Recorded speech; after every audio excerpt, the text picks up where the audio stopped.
Мэдрэмжийнхээ талаар сайн бод. Танд сайхан болон муухай мэдрэмжүүд төрдөг. Энэ хоёрын ялгааг та хэлүүлэлтгүй мэднэ.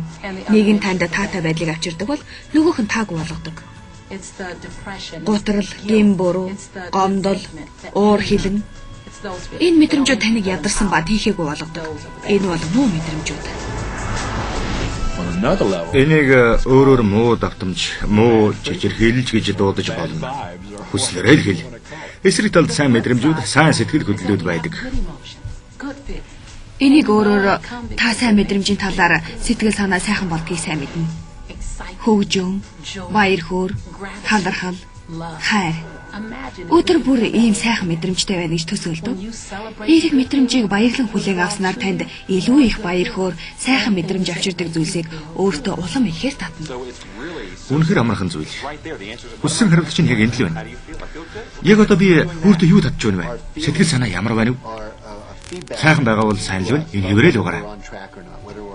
Мэдрэмж бол бидний зөв явж байгаа эсхийг хэлдэг юм. Яг одоо танд сайхан байвал ирээдүйд хүссэн зүйлээ биелүүлэх замдаа явж байна гэсэн үг. Таны сэтгэл таагүй байгаа бол хүссэн зүйлээсээ хазаасан ирээдүйг бий болгож байна. Та шинэ өдрийг эхлэх хорон бүрт татах хүчний хууль ажиллаж байдаг юм.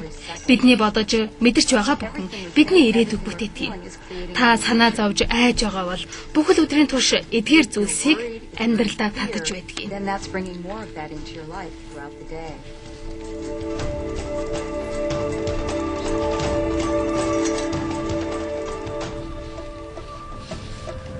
Өнөөдөр таны бодож мэдэрч байгаа бүхэн таны ирээдүйг бүтээдэг. Та мэдэрсэн тэрхүү зүйлээ л авна. Бодсон зүйлийг биш. Хүмүүс өглөө сөрөг сэтгэлдээ босвол тодорхой эргүүлгийг үүсгэдэг юм. Бүхэл өдөр ийм байдалтай өнгөрдөг.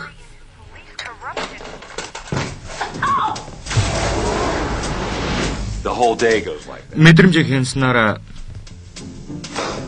тэр өдрөө бүхэл амьдралаа өөрчлөх боломжтой гэдгийг тэд мэддэг. Та зэрэгтэй өглөөг баяртайгаар огтход л бүх өдржин сайхан мэдрэмж танаас салахгүй. Та сэтгэл санаагаа өөрчлөхийг зөвшөөрөлгүй энэ мэдрэмжээ барьж чадвал татгүйчний хуулийн дагуу сайхан мэдрэмж төрүүлэх үйл явдал нөхцөл байдал хүмүүсийг татсаар л байх болно. Сайхан өдөр өнгөрч, муухай өдөр өнгөрч, баячууд баяжсаар, ядуус ядуурсаар эдгээр хүмүүс үргэлж бодож сэтгэж байгаа зүйлээсээ болж ийм байдалд хүрдэг. Та яг одооноос эхэлж эрүүл сарууд мэдрэмжтэй болж болно. Та яг одоо өөдрөг сэтгэж, эргэн тойронд чинь байгаа хайр дурлалыг мэдэрч эхлээрэй. Байхгүй ч гэсэн мэдэр. Тэгэхэд орчлон ертөнц танаас их шиглэж байгаа аялгууд дунд хариулна. Орчлон ертөнц таны дотроос урсаж байгаа мэдрэмжинд хариу өгч биелүүлэх болно. Яагаад гэвэл энэ бол таны мэдрэмж. Таны бодол, мэдрэмж таны амьдралыг бүтээдэг. Үргэлж ийм байх болно. Баталгаатай. Тэгэхээр хүссэн хүсээгүй зүйл байсан ч хамаагүй бодол мэдрэмжээрээ төвлөрсөн зүйлээ та өөртөө татж байдаг. Энд итгэхэд хэцүү. Гэхдээ энийг хүлээн зөвшөөрсөн цагт бид гайхамшигтай үр дүнд хүрч чадна. Амьдралд чинь юу тохиолдсон байлаа ч гэсэн тэрнийг өөрчилж засаж болдгийм. Амьдрах хугацаанд хүн өөрийнхөө хувь тавиланг бүтээнэ. Уинстон Черчилль. Сэтгэл хөдлөл сайхан байх нь чухал.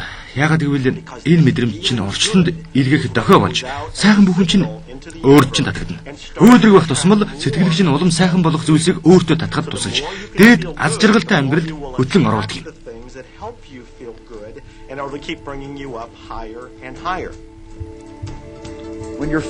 Сэтгэлээр өмсөн үед хормын төдий сэтгэлийг өөрчилж болдгийг мэдхүү. Сайхан хөгжим сонс. Дагаад дуул. Сэтгэл санаа чинь өөрчлөгдөх л болно. Эсвэл сайхан юмны тухай бод. Хүүхдүүдийн тухай бод та. Өөрийн хайртай хүүхдийн тухай. Энэ сайхан дүр зураг дээр төвлөр. Бусад бодлуудыг толгоондоо оруулахгүй хамаг сэтгэлээр энэ тухай бод. Ингээд сэтгэл санаа чинь өөдрөг сайхан болгохыг би баталж байна. Энэ тохиолдолд тэжээвэр амьтдынхаа тухай бас бодож болно. Хайртай амьтад сэтгэл санааг үргэлж сайхан болгож чаддаг. Тэр хүүхэн амтныг өхөөрдөн хайрлахад таны амьдралд сайн сайхан мэдрэмж орж ирнэ.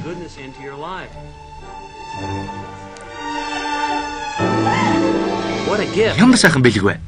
Та энийг ойлгож, бодол мэдрэмжээ удирдах сурвал хүсэл мөрөөдлийнхөө бодит байдлыг олж харна. Энэ бол таны эрх чөлөө. Энэ бол таны хүч чадал. Энэ үед та өөрийнхөө амьдралыг ухамсартайгаар өөрчилж чаддаг хүн болно. Амьдралаа хүснээрээ өөрчилж, татах хүчний хуулийг хэрэгэлдэг болчоор та одоо төсөөлж чадахгүй байгаа ер бусын амьдралыг бүтээж чадах юм. Нууцыг мэдж амьдралаа хэрэгжүүлж эхэлснээс хойш би ижидийн амьдралаар амьдардаг болсон. Өдөр бүр хүн болгоны мөрөөддөг тийм сайхан амьдралаар амьдарч байгаа. Би 4,500,000 долларын үнэтэй байшинд амьдарч, ер бусын их нэртэй амралтаараа далайн иргэдээр дэлхийн гайхамшиг болсон газруудаар явдаг болсон. Уулан давирч, адал явдалд оролцож, сафаригаар аялдаг болсон. Энэ бүхэн нууцыг хэрэгжилж сурсны ашир миний амьдрал юм болж байгаа. Одоо ч гэсэн үргэлжилж байна. Амьдралыг хосгүй гайхалтай болгож болно. Болгох ёстой юм. Нууцыг хэрэгжилж сурснаар та ингэж амьдарч эхэлнэ.